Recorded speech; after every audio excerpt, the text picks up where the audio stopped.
Di zaman mutakhir ini, di saat akhlak moralitas manusia sudah mulai terpuruk dan dunia sudah berada di puncak kecanggihan teknologinya, ada 3 bentuk perilaku yang diabaikan oleh manusia modern.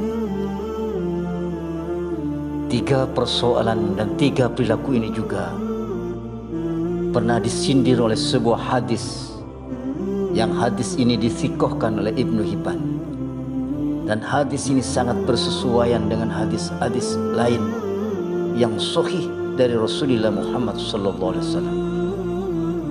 Rasulullah Muhammad bersabda, "Sayati 'alaikum zamanun la yakunu fihi syai'un a'azza min thalathin, dirhamun halalun aw akhun yusta'nasu bihi aw sunnatun yu'malu biha." Akan datang, kata Rasulullah, suatu zaman kepada kalian yang pada saat itu tidak ada yang lebih agung dari 3 persoalan. Yang pertama, dirham yang halal, saudara yang dapat menenteramkan, dan sunnah yang diamalkan. Manusia modern abai terhadap halal haram, terutama dalam mengair rezeki.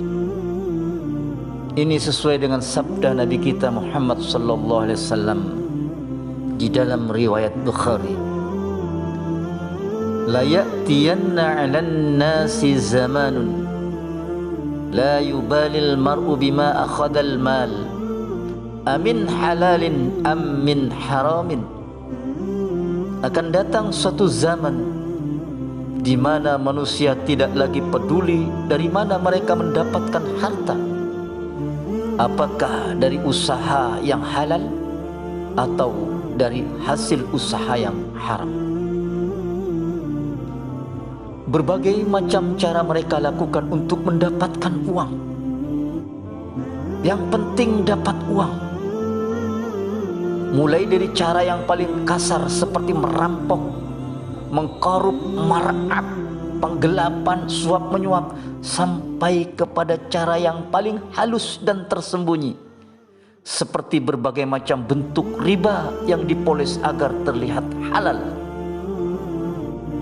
Tentang riba ini, Rasulullah sallallahu alaihi wasallam di dalam riwayat Abu Dawud pernah bersabda, "La ya'tiyanna 'alan nasi zamanun la yabqa minhum ahadun illa akala riba, faman lam ya'kul asabahu min ghabarihi."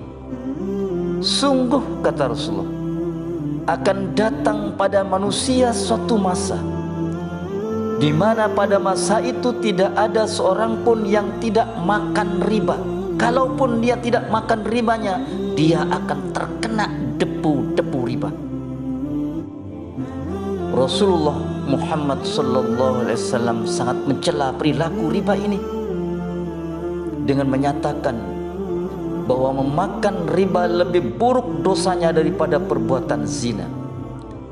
Dirhamun riban ya'kuluhu rajul wa huwa ya'lamu ashaddu min sittati wa salasina zina. 1 dirham yang dimakan oleh seorang dari transaksi riba, kata Rasulullah, sedangkan dia tahu bahwa transaksinya itu riba, maka lebih besar dosanya daripada melakukan perbuatan zina sebanyak 36 kali. Hadis ini diriwayatkan oleh Ahmad dan Al-Baihaqi. Dalam sabdanya yang lain, "Ar-riba salasatun wa sab'una baban aisaruha mislu ayyankihar rajulu ummahu." Riba itu ada 73 pintu dosa, kata Rasulullah. Yang paling ringan dosanya adalah semisal seseorang menzinahi ibu kandungnya sendiri. Yang kedua, manusia modern abai terhadap jalinan kasih sayang persaudaraan, baik dalam hal persaudaraan senasab maupun persaudaraan seiman dan seagama. Padahal Allah mengajarkan kepada kita, innamal mu'minuna ikhwah fa aslihu baina akhawaykum wattaqullaha la'allakum turhamun. Orang-orang yang beriman itu sesungguhnya mereka bersaudara. Oleh karena itu damaikanlah, perbaikilah hubungan antara saudaramu itu, dan takutlah kalian kepada Allah supaya kalian mendapatkan kasih sayang. Akhir-akhir ini ukhuwah Islamiyah kita di negeri ini tengah teruji, atau bahkan ada yang sengaja membentur-benturkan antara sesama umat Islam. Mereka sangat menginginkan kalau umat Islam ini tidak bersatu. Musuh-musuh Islam sangat senang jika umat Islam saling berseteru. Rasulullah menjelaskan tentang bahaya memutus tali silaturahim. Sebagaimana sabda beliau, la yadkhulul jannata qati'un, tidak akan masuk surga orang yang memutus tali silaturahim. Oleh karenanya, jangan hanya karena perbedaan pendapat yang tanpa didiskusikan dengan baik lebih dahulu, kemudian menjadikan retaknya jalinan persaudaraan. Jangan hanya karena berdebat warna baju, lantas saling membid'ahkan dan mengkafirkan satu dengan yang lainnya.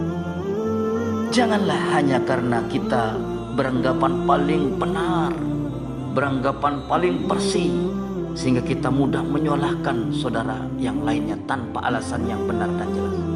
Sehingga sikap-sikap seperti ini akhirnya akan meretakkan jalinan ukhuwah Islamiyah kita. Manusia modern yang ketiga abai terhadap sunnah Rasulullah Sallallahu Alaihi Wasallam. Padahal Rasulullah mengancam orang yang ingkar dan membenci sunnahnya. Diancam dia tidak akan dimasukkan ke dalam golongannya. Faman raghiba an sunnati falaysa minni, kata Rasulullah. Maka siapa saja yang membenci sunnahku, dia tidak atau bukan termasuk golonganku. Pada zaman itu orang-orang banyak meninggalkan sunnah Rasulullah. Mereka lebih suka menyerupai orang-orang di luar Islam. Mereka bertasabuh dengan kebiasaan-kebiasaan di luar Islam dengan berbagai alasan, dan mereka lebih suka berpegang dengan kebiasaan-kebiasaan yang bertentangan dengan Islam.